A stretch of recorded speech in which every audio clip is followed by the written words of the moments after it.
Flugklassinn hefur tekið virkan þátt í markaðsaðgerðum á árinu. Til viðbótar við hefðbundna þætti eins og að sækja ferðasýningar og vinnustofur.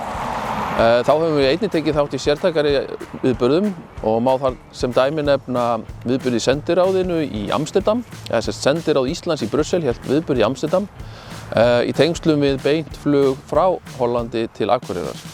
Var það viðburður sem við unnum með Íslandsstofu og gekk mjög vel. Einnig tókum við þátt í upptökum á sjónvarpsþætti sem var sýndur síðasta haust í Hollandi og gekk það einnig mjög vel. Flugklassinn tók þátt í stóru vöruþróunarverkefni á síðasta ári sem kallað var Straumhvörf.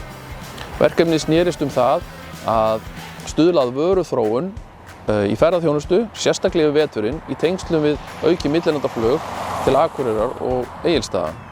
Verkefnið var unnið með Austurbrú og samtökum sveitarfélaga á öllu Norður- og Austurlandi og fékk verkefnið stuðning frá Byggðastofnun.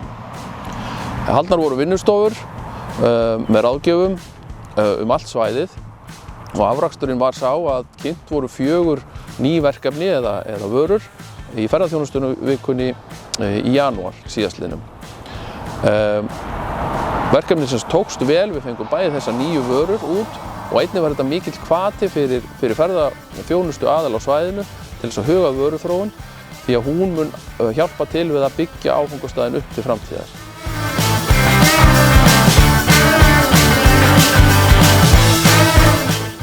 Flugklassinn hefur fylgst náið með uppbyggingunni á Akureyrarflugvelli síðustu misseri. Unnið nú hörðum höndum að endurbótum á flugstöðinni og gert ráð fyrir því að ný flugstöðarbygging og endurbætur á þeirri gömlu verði tilbúin í lok sumars.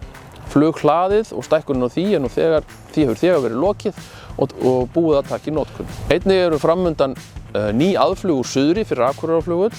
Isavia að vinna hörðum höndum að því að koma þeim í gagnið fyrir lok árs og sem munu þá gagnast flugunum eftir það. Þetta þýðir að nýtingarmöguleikar flugvallarins aukast enn frekar og ættu að geta tryggt að hér sé hægt að lenda í verra veðri heldur en áður.